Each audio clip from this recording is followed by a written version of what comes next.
Right. So, how are you? Doing good, Joel. And good to see you Yes.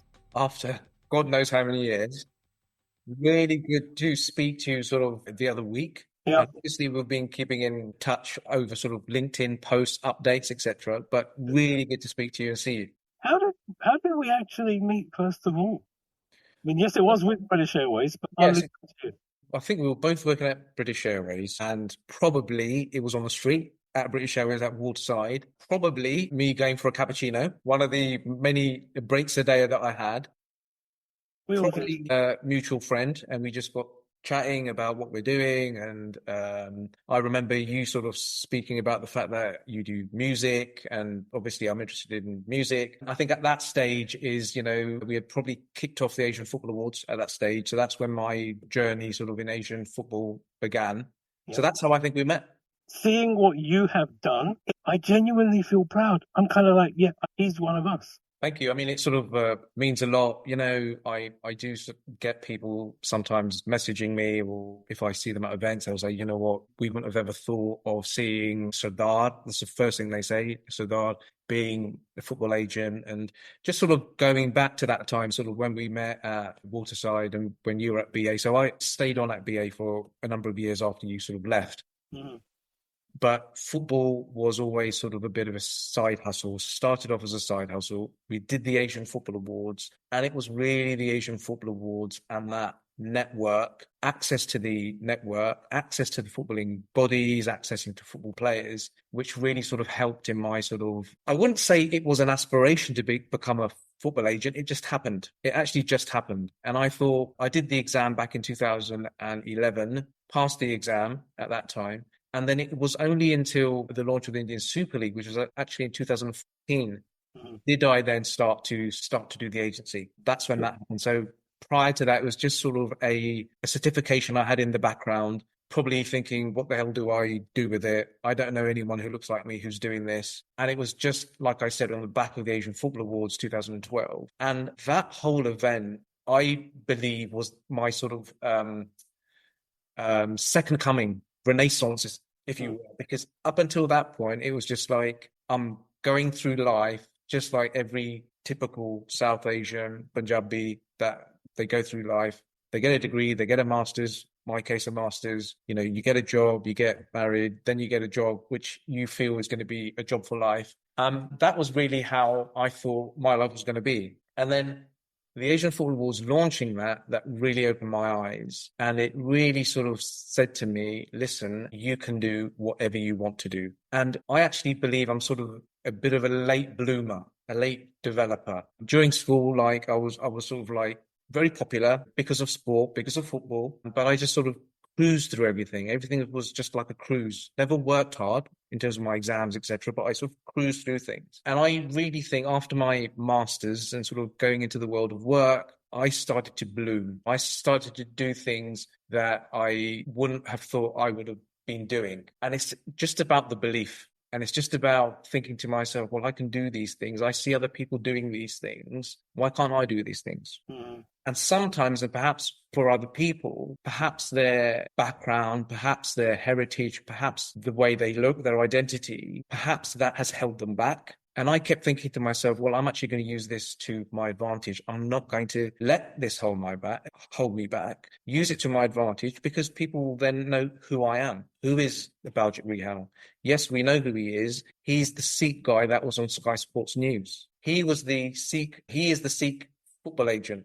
Yeah. And then even with India as well. So obviously India blossomed in terms of my relationship with India. And it was always from the Indian perspective, oh, we know who Baljit is. Yeah. How do we know who Baljit is? Because of the way he looks. He's on social media. He's appeared on mainstream TV. We know who he is. Then that played to my advantage because people within Europe, European football agents, European sort of clubs, they would know who I was because of the fact that I've been on TV. And because I'm so sort of loud on social media anyway, with regard to my advocacy, so they knew who I was and I'm easily identifiable. So from that perspective, like how I said about being a late bloomer, it was about me starting to become, even though I've always been proud of who I am and the way I look, but it's about now sort of blossoming, if it were, that was how I sort of felt. And that's what I sort of try to encourage other South Asians, especially within the football space, that listen, you need to be proud of who you are. Don't let anyone say to you that you can't do what you want to do. And that's how I sort of felt over the last sort of 10, 15 years in terms of me as my personal development. Mm. Mm. There's a lot of similarity there. I think anyone who's listening to this, particularly if they are, you know, from an Asian background. You said you just kind of dropped into the whole agent world. How did that really happen, though? Actually, there was actually a moment, I think it was at a networking event prior to the Asian Football Awards. I think it was, or it might have actually been at the Asian Football Awards, the first one. Mm-hmm. And I was speaking to an agent, an established agent. I won't say who they are. Having a bit of a conversation, as you do, networking. Hi, what do you do? I'm Baljit. I do it. So I said, what do you do? I'm so-and-so. I'm a football agent. Mm-hmm. And I said to them, oh, that's quite interesting. You know, I think I might have a look at that. And their response was, actually, do you know what? It's a bit hard to pass in terms of the exam. So I don't think really you'd be able to do it. And I thought to myself, well, that's a bit of a strange thing to say at a networking thing, because usually when you meet people, you just say, yeah, you should go for it. You know, go to this website, have a look. So I thought that was a bit strange. Anyway, just that sort of lingered in my head for a while. And then I remember either that night or the next day, I went back, looked on the FA website, and it said about how you applied to become an agent. So I did all the checks. I did the insurance, because at that time you had to do insurance. And then I applied to sit to do the exam. Okay. I remember before I did the exam, I was sort of reading online, and they said the pass rate was 14%. 1-4. Yeah, at that time. And then I sort of went back to what that guy said. Maybe the way he articulated himself was incorrect, but he was probably referring to the fact that it's very hard to pass. Okay. But still, it's not something that I think you should say to anyone. 14%. I then sort of got all the material at the time off the FA website. I remember speaking to a football lawyer at the time who was giving me some advice. And I remember I was studying for that exam. And I can't remember studying that hard since my master's. It was talking about compensation. So say, for example, if there was a player who moves to a club at a certain time, how much compensation would the other club be due, X, Y, Z, and then reading sort of laws and statutes, etc. Anyway, I did the exam and I passed. Okay. And I did that because I just wanted to prove that person wrong, even though I didn't interact with that person ever again. But I just wanted to sort of show that you shouldn't let anyone tell you that you can't do something. Don't let others limit your dreams and beliefs. And that was one of the, like how I said, the sort of late bloomer in me. That was one of those sort of milestone moments, me sort of passing that exam. And I was doing this all still whilst working for BA. I was doing this in the background. This was sort of like study in the evenings, study during lunch times, if you know what I mean. Yeah. This is what I was doing. And I was always having that. But I always held in my head that you still need to hold down a steady job. I just had that in my head. Steady job. Let this be a bit of a side hustle. And this was a side hustle years before side hustles became the thing. You know, like now everyone's talking about side hustle. Yeah. And many of our people anyway, many people from the South Asian background, you know, Indians, Asians, etc., have been doing side hustles since they came into this country. They've been doing it. They've been doing side hustles. And it was just something I had on the side. It was really good. You know, I was attending all these events. But like I said, I didn't do anything with my football agent license until the start of the Indian Super League. So it was quite intense. Oh yeah, it was intense. It was intense. And I'm thinking to myself, what have I got myself into? Because I think there's definitely from my end, you know, and when we hear about football agents, right, it's kind of like they one up from estate agents. Yeah, they haven't got a good press. But to hear now that there's actually quite a little bit of crunch and legwork and due diligence that's required just to enable someone to be an agent. I mean, that's news to me. I didn't know that. Yeah.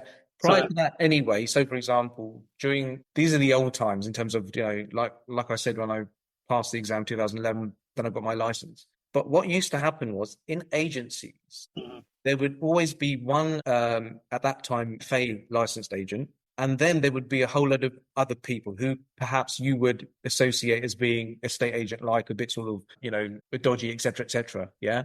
And they would work for that agent, but all of the paperwork would go through that agent. So hard work, scouting, et cetera, all the sort of wining and dining and sort of et cetera, et cetera. But it would always go back through the agent. So that's why agents at that time were actually considered to be quite valuable. But there was me sort of very independent. Yeah. Not even thinking about, shall I go and approach these big agencies? I wasn't even thinking about that. I was just thinking, right, I've got my license. Maybe I won't do anything with it. And every year, up until obviously the Indian Super League kicked off, I was just blindly renewing my fee, renewing my insurance. Yeah, just blindly in the background. And that was possible because of the job, the day job that I was doing. Yeah. And there was always there was always aspirations to think, okay, maybe I can look at South Asian players in the UK. Maybe I can approach them and say, listen, let me represent you. That was the initial thought. But then, like I said, it was just in the background. It was just there. And I would use it sometimes when I went to networking events when people would ask, who are you? What do you do? I didn't want to say, yeah, my name's Baljit Rihal and I work for British Airways. I wanted to say, my name's Baljit Rihal and I'm an FA licensed football agent. It's got a nice ring to it, right? And it's sort of a bit... You worked hard for it. So that's the reason why that was sort of happening and that was in the background. But going back to your question, I remember you sort of said about how did your family take it? To be honest, it really wasn't a thing because of the fact that, I worked for BA. And then when I decided to leave BA, I just sort of said to them, because they knew this is something I was doing in the background. They knew sort of every year or every other year, the Asian Football Awards is happening. So that's something that I'm doing. And then the agency staff started to sort of work in India. When I sort of decided to leave BA, it really wasn't a thing. It's just like Baljit's doing his thing, right? Doing something, and obviously in the background as well, as you sort of progress through your career, obviously you build up, well, I built up a property portfolio. So there's that I'm looking after as well as doing the sports stuff. Has it been tough? Yes. It's not all roses. After you leave sort of a steady job, I've always found the work I do in terms of the proper job, as people say, very easy, but at the same time, very boring and very mind-numbing. And it was at a point where sometimes I should sit in meetings, and I'm sure this has happened to you as well, Joel, as well, but I used to sit in meetings and I used to be sitting there thinking, Baljit, what are you doing here? What are you doing here? Yeah. You're going to sort of grow up as it, so to speak, and no one's going to know who you are. You're just going to be a number. And I thought there's so much more to life than this. There's so much more to life than this. And I would say probably I sat on about 40 or 50 meetings having that same thought. What the hell are you doing here? You should be somewhere else. You need to be making a difference. You need to be sitting in a boardroom somewhere at a football club talking about X, Y, and Z.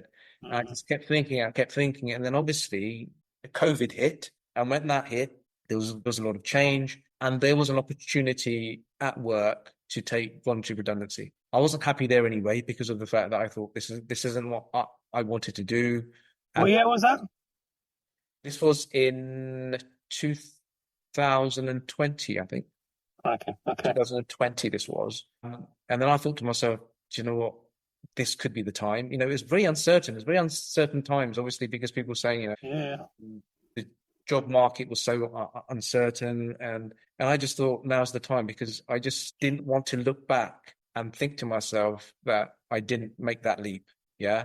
And it's been hard. There's no sort of two ways about it. It's been tough. And especially in the agency world, especially doing events, etc., there are peaks and there are troughs. And when there are peaks, those peaks are so high. And when there are troughs, they are so, so low. And it can really sort of test you as an individual. However, I don't have that feeling like I had when I was in the corporate world. I don't want to go to work on a Monday. I don't.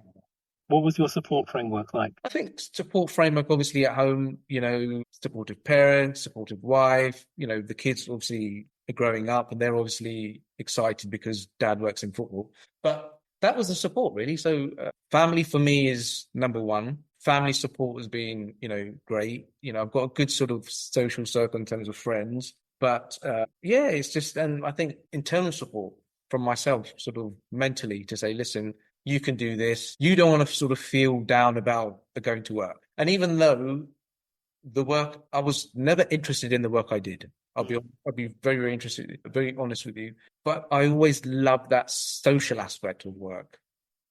Yeah. Very fun times, built up a very strong network of friends, sometimes like-minded friends, in terms of sport, doing certain ventures, and obviously the added advantage of being able to travel. So that's the reason for me about why I was still going to work, but there was never any interest in the work I actually did. It was more around sort of a stable environment, good social sort of network there. And obviously you build up the people skills and the fact that it allowed me to do so much more outside of work. That was the real thing for me. So I guess in terms of support framework, the day job as it was provided, if you like, at least one aspect of those foundational things which enabled you to get on with things that made you smile. Yeah. Did you have a notion even way back then, I'm doing this for the community, as well as I'm doing this for Baljit, but how many folks, and kids in particular, are going to see a visible Sikh man doing this thing where, you don't even see any players? I find it incredibly odd that we are so underrepresented. If anyone wants to turn around and say to me, there isn't a South Asian person good enough to play professional football, let alone play in the Premier League, yeah, I don't buy that. I do not buy that one bit. I could be wrong. Because I'm not in that space. You are. Yeah. What's your take on that? So just sort of rolling back a little bit, you sort of said, why did I do it? Was it for Baljit? Was it for the community? It started off being, I just wanted to do something different. And it started off being for the community because of the fact that I, love football so much, played since I was in first school, always in teams, and football was my love. And I remember going back right to sort of first school and middle school, the only thing we used to think about, and the reason why we used to wake up in the morning to go to school, was because we knew we were going to play football, break times, at lunch times, etc. So it started off being for the community because of the underrepresentation. Now, even before I got into this sort of South Asian space, there were people talking about why there aren't any Asians, as they used to say then. Aren't there any Asians in football? Yeah. So this conversation was happening way before I got into it. But then when I started to get into it, and again, like I said, pre the Asian Football Awards, we were sort of working with some of these clubs. The Chelsea, I think in 2009, started off a trials called the Chelsea Asian Star. And they specifically had sort of open days and trials for those from an Asian background, for them to come to Stamford Bridge or to the Cobham training ground, and for them to be in and amongst people who look like them, for them to feel comfortable. That's how I got involved, because there was a club which was associated with BA at the Concord. It was called the Rangers at BA Clubs, and it was through a friend who was taking some of the boys over to Asian Star. And that's where it all started, yeah? So it was the conversation I had with Peter Kenyon, the then CEO of the Chelsea, which really sparked in my mind, I think we need to do the Asian Football Awards. So that's how that started. So again, it was for the community. And in a sense, it's still, and it always will be for the community. But then it started to become about, how can I develop as an individual? How can I develop, obviously, in the football agency space, in the event space? And then it became into the India space as well, in the Indian sports market. But then going back, and you sort of saying about people who look like us, people from South Asian backgrounds in football, there have been South Asians in professional football. You can count them on one hand, though. Yeah, you can. There have been, there are, and there certainly will be. But as you've quite rightly mentioned, they are few and very far between. Numbers have increased, but very slowly, too slowly, if you ask me. And again, when you look at the South Asian diaspora within the UK, when you look at statistics, and I think if memory serves me correctly, I think 9% of the UK in terms of from the last census are from a South Asian background. Now, if you look at proportionately, they are not reflected in the English game. You obviously get things around South Asians as well. They prefer the cricket, which is absolute rubbish. Of course, South Asians love cricket, but in terms of British-born South Asians, their first love is football.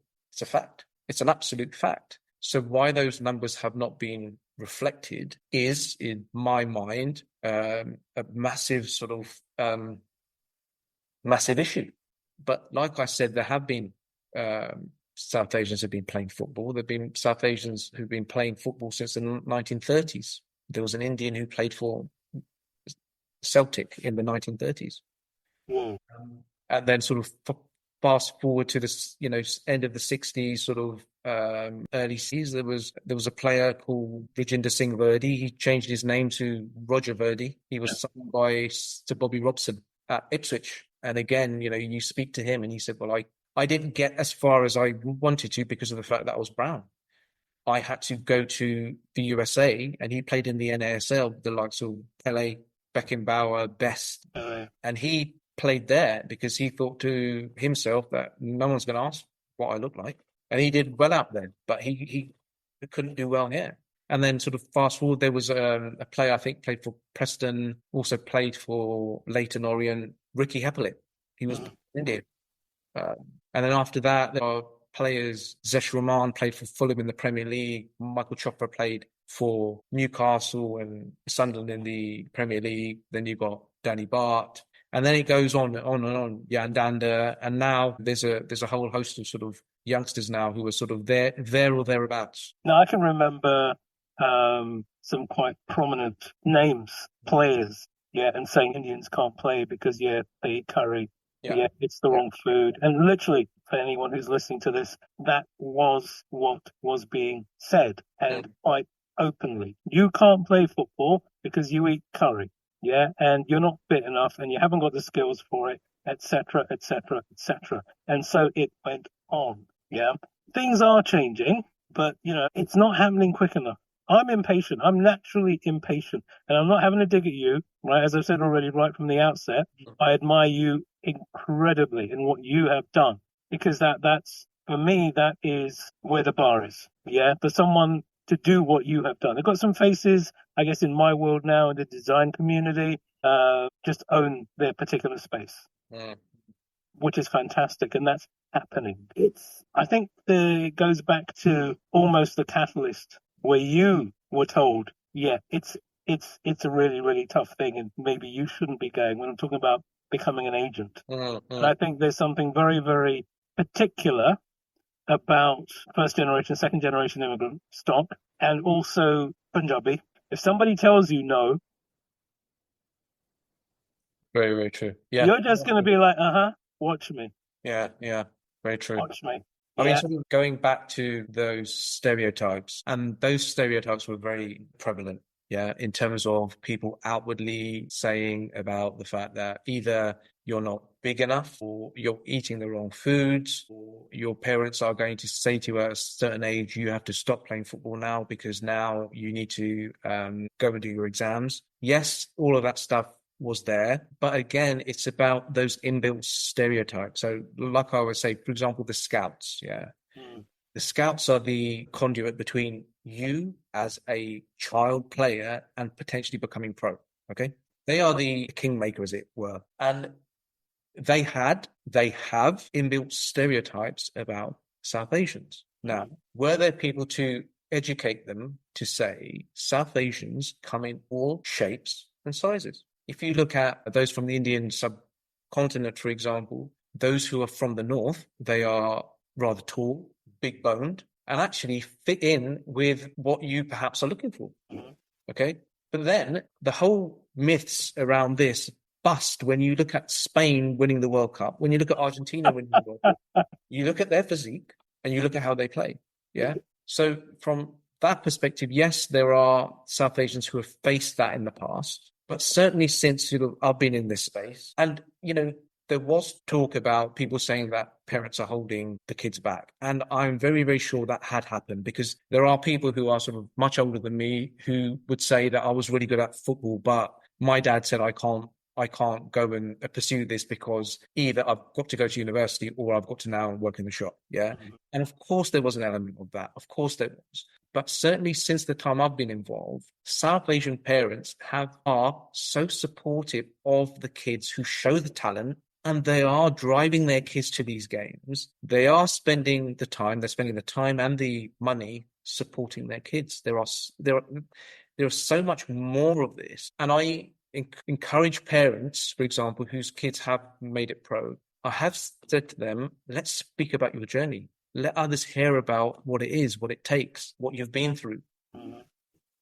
So things are changing. I mean, things have been changing for a while, and especially from the South Asian side, in terms of what we are able to control, I think we are in such a great position that there are no more excuses. There needs to be a steady factory of those from a South Asian background who are going through the academies and who are becoming pro. But we need to be realistic about things, because a kid, irrespective of their background, can go into an academy, but the percentage of those who turn pro, again, is very, very low. So again, I mean, I've said this numerous times, it's a numbers game. But the more we can get into the academies, potentially the more we can have ending up being pro. Yeah. You've got to be in it to win it. Yeah. And the whole issue, when the people say to you, where do you think the issue is? And I said, I actually believe the issue is that transition from grassroots into the academy. That is where I think we really need to concentrate on, is that aspect of things. Because once we can nail that, we can then start to theoretically, I feel, have more South Asians on our screens. Because ultimately, when people say about Asians in football, people are saying, well, I can't see anyone who looks like me. Why aren't there any Asians in football? We see Asians playing in the cricket team. We see Asians excelling in all fields, in business, in media, for example. We see South Asian newscasters. We see South Asian sports presenters. Yeah. We see it there, but why aren't we seeing it on the pitch? And I understand why. I understand the feeling. And again, we would obviously like to see a bit of a star, right? We'd like to see someone who's sort of a prominent, who gets the news headlines, who gets sort of featured in media about the guy who scored 3-4 goals or the guy who saved X, Y, and Z. Of course, we'd like to see that. Mm-hmm. But we need to see that churn, and we need to see a steady churn, even if it is of the run-of-the-mill Premier League players. Those who are in the background, but we know that they're from a South Asian background. Seeing Singh on a shirt, seeing, Patel Khan or Mohammed, for example, will go such a long. Well, I mean, quite topical. There was a certain young lady who actually captained England quite recently. Yeah, was it 19s or 16s? Under 16s. I mean, I haven't got a name in front of me. My bad, but that just put a massive smile on my face. And me sort of hearing about that, I obviously knew about her. Name's Sarit Binning, and Sarit I sort of knew about because she plays for Wolves. And there are a number of sort of South Asian females who play for clubs who are known about, obviously, through the awards. But when I saw that she captained the under-6, I just thought to myself, this is so brilliant. Obviously South Asian, obviously Punjabi, obviously Sikh, and a female as well, because obviously now the female game in football is exploding. It's really sort of rising, and it's getting a lot of attraction. And seeing that, I thought that was brilliant. And I put that up on my social media. And that blew up on my social media. It was just unbelievable. The number of shares, the number of likes, the comments. And I just thought to myself, good for her, but also at the same time, good for all those South Asian girls who are either playing football or those who aspire to play football. Because I don't like to use this that often, but they say if you can't see it, you can't be it. In one way, that's true, because people will see that and perhaps they will be encouraged to then go and play for that grassroots team, because they know Sarit has gone on to the captain England under 16s. Now, I sincerely hope Sarit goes on and she ends up playing for the Lionesses. Yeah.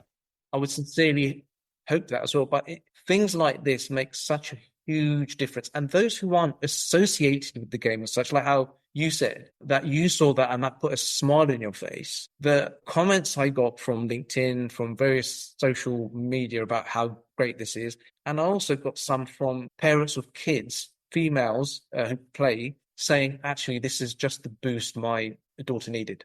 This was just the Yeah. boost. This It was is amazing. It was amazing.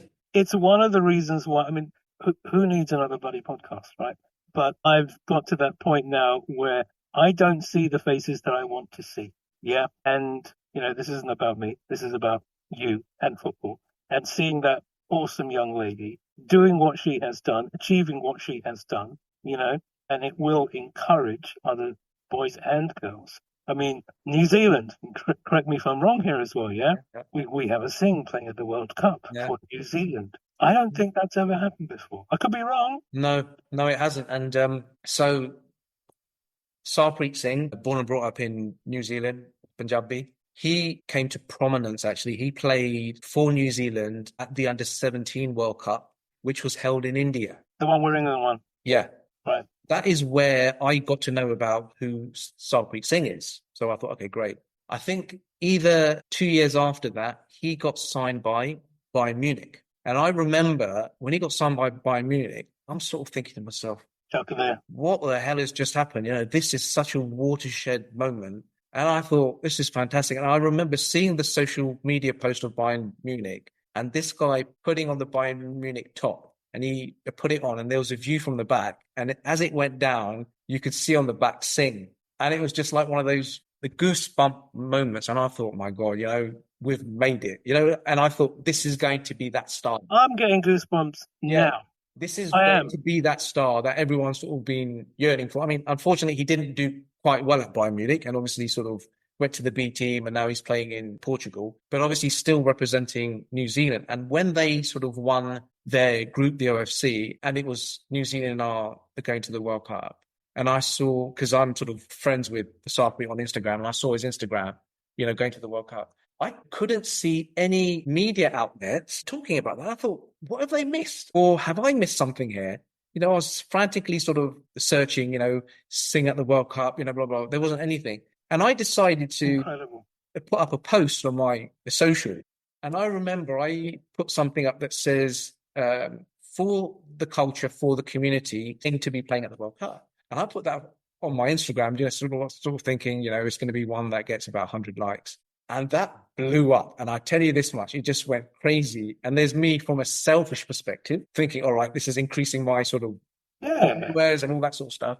But that blew up. And then when I sort of had a look at the analytics, the interactions on that post was 1.1 million. And the appetite for success stories, especially in sport for South Asians across the world, is huge. And especially in India, people obviously being excited the fact that the guy's a Punjabi, he's got Singh in his name, he's of Indian origin and OCI stroke PIO.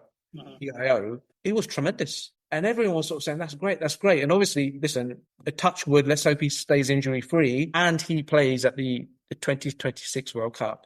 Because I'm telling you this now, New Zealand are going to have a whole set of new fans during that World Cup. 100%. That is what difference representation makes. It's things like this.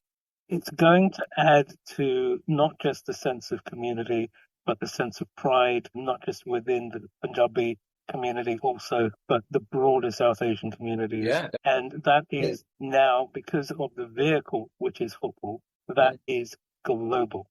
Right. But as a community, I don't think we've done enough, right? We're probably late to the game as well. I'm definitely late to the game, which is why I'm trying to double down and invest my time and effort and other things into ventures like this. But you touched on such a brilliant segue as well. This whole aspect of OCI, right? Now you know where I'm going to go. Yeah. The organization that's responsible, accountable for football in India. Yeah, and they seem to be steadfast, entrenched in not wanting to give the opportunity to absolute citizens of India who come in via the OCI or another vehicle. What's your take on that? So again, so you may hear me talking about PIO. So that's a person of Indian origin. And OCI is an overseas citizen of India. So I say citizen in quotes. This isn't only about football. This is sports wide. Yep. And it's a government thing. So in terms of they don't allow dual citizenship. Many other countries do. And there are obviously countries, I'll give you an example of Qatar, for example, who have recently sort of sped up the FIFA rankings because they have allowed dual citizens or people to take up dual citizenship. So India hasn't or doesn't allow anyone who does not hold an Indian passport to represent them across any sport. Okay. Our focus, my focus is obviously football. Given the interactions I have with those of a South Asian background, and especially in this case of an Indian heritage background and the Asian Football Awards, because I've seen it and I've seen the talent there, I'm sort of thinking, why can't they play for India? Now, there have been numerous people speaking about this and advocating for this, me being one of them, about why India should allow people of Indian origin to play for them, simply because of the fact that India's FIFA ranking is so abysmal. At this stage, from what I recall, the last time I looked, it was 127. Now, Joel, I can't even name 127 countries. You put that into context. Okay. The size of the population, the segmentation globally, the volume of people who actually play, adore at the game. That makes no sense. Absolutely. So these have been the reasons why I've sort of mentioned it, and I've been quite vocal about it in terms of my advocacy, not only advocacy within British South Asians and in terms of representation, but also around OCIs and them wanting to play or being eligible to play for India. Now, the issue has been around it's a government policy or a directive that you can't represent without having an Indian passport. Now, this then goes back to look at those who are either residing or who are born and brought up in the USA, UK, or wherever, got the talent, thinking to themselves, listen, I think I'd like to play for India. And there have been a number of players who've been very vocal about the fact that they would like to play for India. Question there on is, are they willing to relinquish their British passport, US passport, in order to take up an Indian passport to represent? This has got a myriad of obstacles in one way, because if you are playing for a Premier League team, a Championship team, or a football team within the UK, if you then relinquish your British passport and take up an Indian passport, visa ruling wise, you are not able to play for your team that you're playing for. Wow. Because the rules are that in order to play in England, number one, your national team has to be above 50, FIFA ranking. And two, you have had to have played for your international team a number of times. So that would then restrict the likes of, for example, Jan Danda, who plays for Hearts in the Scottish Premier League, Danny Bart, who plays in the Championship for Blackburn. That would restrict them from playing for their own clubs simply because of the fact that they don't have correct citizenship. So that is why there is a reluctance in one way from these players, because if they then give up one passport, they have to take up another passport. They won't be able to play where they excel at or at their level. The other thing is that the whole passport process in India, you have to have lived in India for 365 days before you can actually start to apply for your passport. What are you going to do in that 365 days? Where are you going to play? And then the other thing also thereon in is, how long will it take for that passport then to come through? So there could be a period of 2, 3, 4 years where you're in limbo, right? Now, I recently actually spoke to the Indian High Commissioner in London about this. And I said, there's an issue here. And he said, well, let's have a look at what we can do and who we can speak to.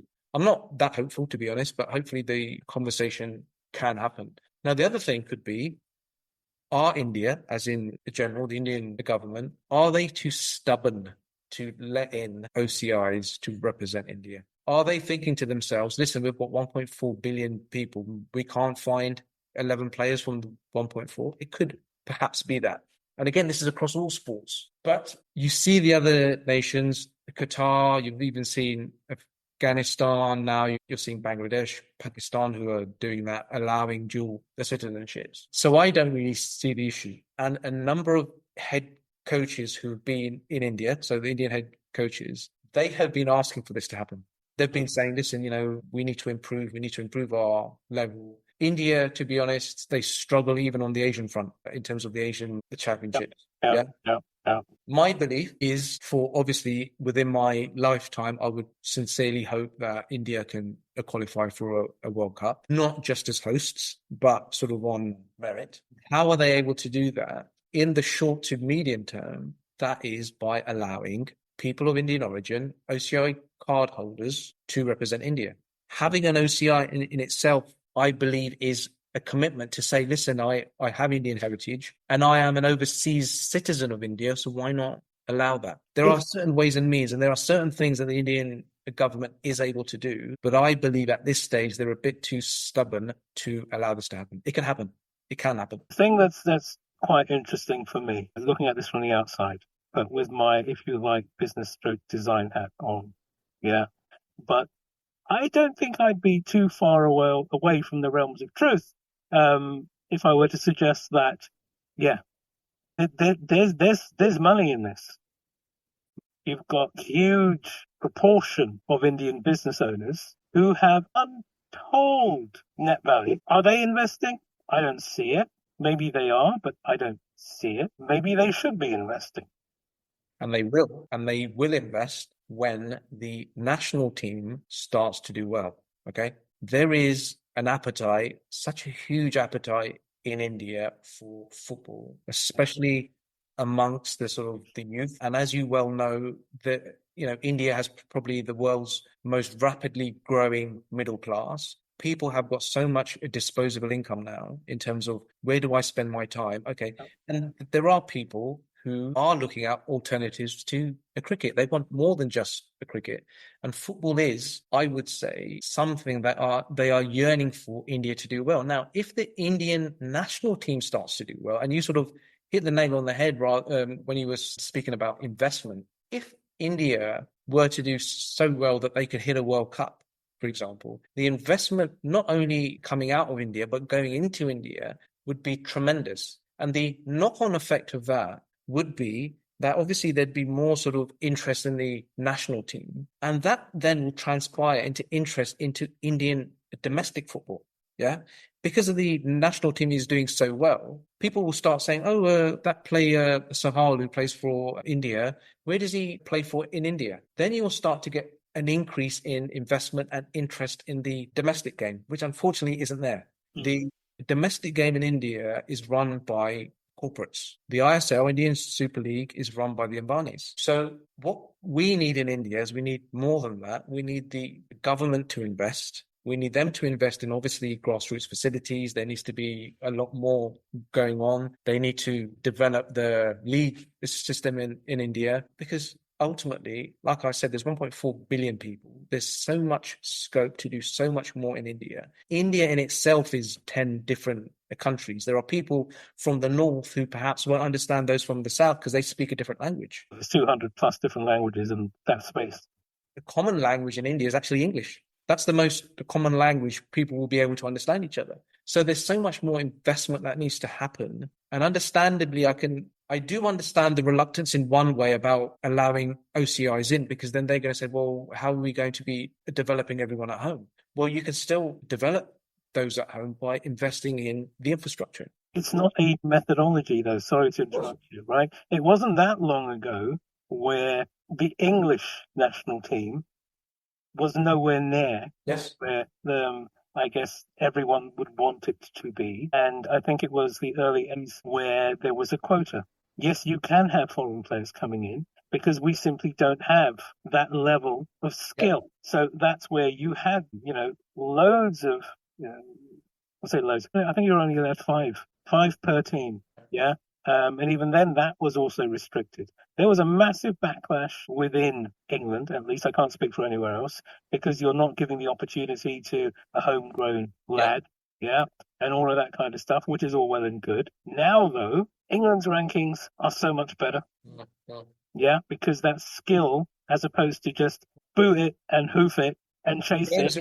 The game's improved. And obviously, because of the fact that they allowed foreigners in freely, and obviously the Premier League and the whole renaissance around sort of TV rights, etc., But that has improved the game. It's so much more exciting, and it's the best league in the world. The Premier League is the best league in the world. People all aspire to play in the Premier League. And that is because they have allowed others from outside to come in. And it's developed the English players. And it's developed the English players. English players are now going abroad more freely than they were previously. And that now just sort of coming full circle, I agree with you. If you allow those OCIs to come and play in the Indian national team, that I believe will help elevate not only the players who are sort of mainstays in the team, but it will also help to attract more attention to the national team. As well as, I mean, I've seen, don't want to call them ex-players, but players who have performed at the highest levels in England, in Scotland, in Wales, and they've gone and they've joined clubs in India. Yeah. Right? So that has also happened. So there had to have been an investment there. Yeah. There had to have been the intent there. And that's brilliant. That's fantastic. But this is not something that you can labor over and hope for the best. This is something I believe that you need a sustained investment. And that is why the likes of La Liga have had an office in India for a number of years. The Premier League have been working with the Indian Super League for a number of years, because the thirst for European football from India is huge. Premier League viewership is massive. Yeah. People from India, from different parts of India, will stay up very late at night just to watch a Premier League match.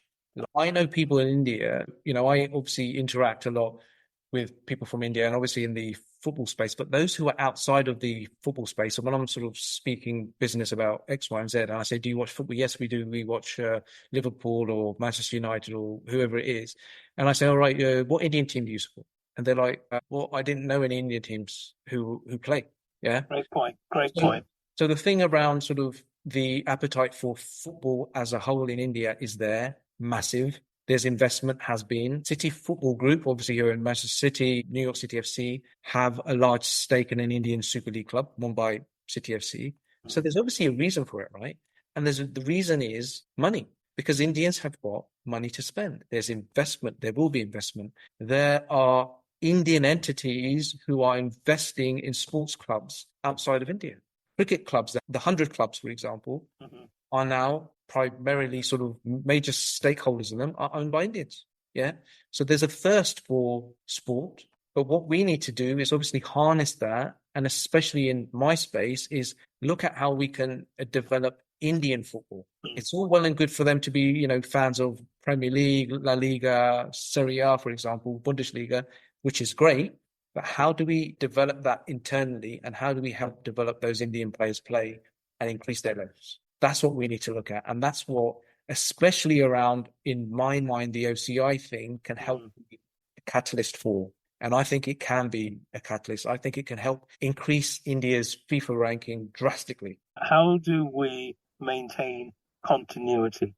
People are now feeling more empowered. Like, for example, yourself, Joel. There's a reason why you're doing this podcast, because you feel empowered. Yes, you feel that something needs to happen. Yes, you want to be able to interview those people who you want to interview. Whereas previously we were unable to do this. We were either ringing up the BBC to say, can I get an interview? Can I appear on? Or you were trying to sort of go to these mainstream newspapers to say, I need an interview and I want to talk about South Asians. People are doing this themselves. People are going onto YouTube. There are so many successful YouTubers out there now, so many successful podcasters out there who are not waiting to be allowed in. They are opening the door themselves. And that is the difference in our generation, or where we are now. And obviously my sole focus here is around football stroke sport. I want to see more, obviously within the UK, I want to see there being more representation. But obviously, because of my connection with India, my magnetism to India, because of my heritage, I want to see Indian sport also thrive. So I think it's really in our hands, and I'm quite optimistic about this, to be honest. The time feels right now. All of these foundational things are in place. We can control, and control is incredibly important, because we can take control of awareness generation. We can take control of how do we move audiences from being aware into engaged. How do we get them from being engaged into operationalized and supported? So that's a traditional CX lens, if you like. And that's awesome. Timing is critical. And you've said it really, really eloquently, not just for Punjabis, but like India broadly now. Timing is now. Mm. We can be seen, but we're not afraid to be seen. Which is so important. Yep. We're not afraid to be seen. And I'm so sort of encouraged for people like my kids and the youth now. There is so much less fear, and they are sort of fearless that they can do anything, they can achieve anything, whether it be in the world of sport, whether it be in the world of sort of politics, finance, etc., whatever they want to do. There is so much more of that confidence that they can do things. And I say it to my kids, I say it to other people who are even my age as well. Do not let anyone say that you cannot do anything. You dream, you aspire, and you work towards doing something, and you will be able to achieve it. And I'll go back to that whole thing about the last 5-6 years, and even now, I'm seeing so much prominence around South Asians around the world in different spheres. And I'm sort of so proud of that, of where we are. But at the same time, I'm sort of thinking, how can we channel this into areas which need attention? And one of those is sport. And that's the reason why I'm doing what I do. That's the reason for the Asian Football Awards. Perhaps we started the Asian Football Awards before our time, but I'm glad we did. And obviously now sort of we had our last awards in 2024 after quite a long hiatus, actually. Well, how long has it been going on? Just so that everyone knows. So we started the Asian Football Awards in 2012. We did the first one at Wembley Stadium. We did it again in 2013. Then we skipped a year because we also introduced the Asian Cricket Awards because we were working with the ECB. Yeah. Then, so 2012, 2013, 2015, then 2017. And then we had a very long gap. So between 2017 and 2024. So about a 7-year gap. Bought the Asian Football Awards back last year. And I bought them back predominantly because I thought so much has happened in this South Asian scene. Plus the fact that I was wondering why nobody else had done anything in that gap. I thought, no one's speaking about this. Okay, there's certain things that are happening, but nothing on the big stage. And when we brought that back, the appetite from the sponsors, from the footballing bodies, everyone wanted to be involved. Whereas before, it was like knocking your head against a brick wall trying to get these organizations involved. They're like saying, well, why do you need to do this? Now they understand why we need to do this. And the footballing organizations themselves have got sort of programs in place where they understand that there is an issue around underrepresentation from the communities. And they are actively working towards trying to increase the representation. But we are here to say we have been in football for a while. We are in football. Let's celebrate the industry, because there are people who are working behind the scenes. There are owners who are South Asian. There are people who are working in media, which we see every day on our screens now.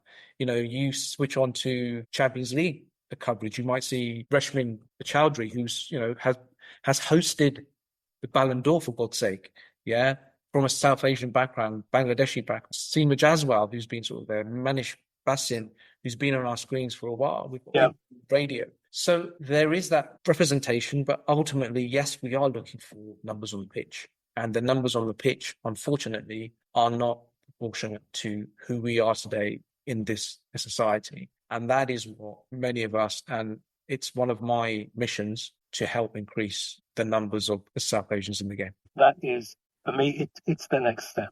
There's an awful lot going on. There's an awful lot that has gone on. But if we don't invest in ourselves, one thing that I've learned in my career, 4 careers that I've had now, is you can't wait for people. Exactly. You cannot wait. Find something, and you've said it again so much more eloquently than I ever will. Find what your passion is. And we hear this from everybody. Mm. Go find something that you love doing and get on with it. It's like these guys, I mean, you know, I'm sure you've seen these inspirational, motivational talkers, celebrities on Instagram. One thing which is very consistent with them all is they say, just start. Yes. Okay. We can all sort of aspire to look perfect, to start a podcast, for example, in a, you know, a fantastic environment with the lighting correct, et cetera, but ultimately you just need to start, because you can keep putting things off and say, I'll do something. You just need to start. You yourself, like you sort of said in terms of myself being an inspiration to you, you are an inspiration to me. in terms of what you're doing, what you've done in your space, and in terms of this podcast. I'm really looking forward to sort of hearing who else you've spoken to. It'd be great. If there's anyone that you would like to speak to who you think I may know, I'm fully prepared to sort of do introductions. And even in terms of in the UK, in India, I'm quite happy to sort of, pick up the phone and say, listen, speak to this guy, Joel. I know he sports West Ham, but listen, you need to speak with him. Keep doing what you're doing, man. And, I say this to many people as well. It may be tough. I've certainly seen it's tough. It is tough. It can be tough, but this is the only way that we're going to thrive, right? This is the only way. Is there anything you want to plug? Stuff that you're doing right now? Final messages?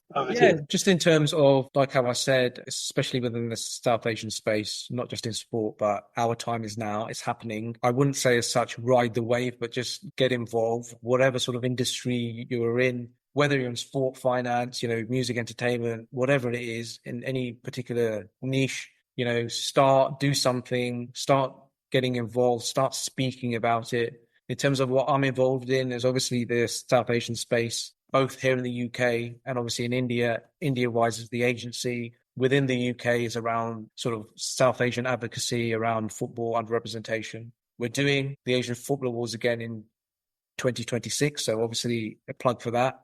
If there are any potential sponsors, of anyone who's listening. Where can anyone find you online? Instagram, so quite big on Instagram, at Baljit Rihal, on Facebook, LinkedIn.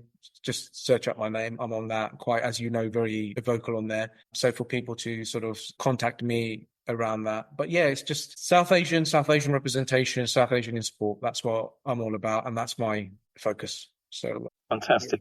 Yeah. Keep on. Thank you so much. This has been awesome. Given me an awful lot to think about, and I'm sure folks who are going to listen to this as well. Reach out to me, reach out to Baljit. Anything that we have shared, spoken about, kind of perks your interest, and you kind of think, you know what, I really, really need to get involved in that, because that's one of the primary reasons why I'm embarking on this exercise. So yeah, we're South Asians, we're Punjabis. We do this in our sleep, and now we're going to do some damage, and that's what this is about. Thank you, Veers. Take care. Cheers, man. You take care of yourself, and hopefully we'll speak soon, man. Oh, we will. Cheers, man. Bye-bye.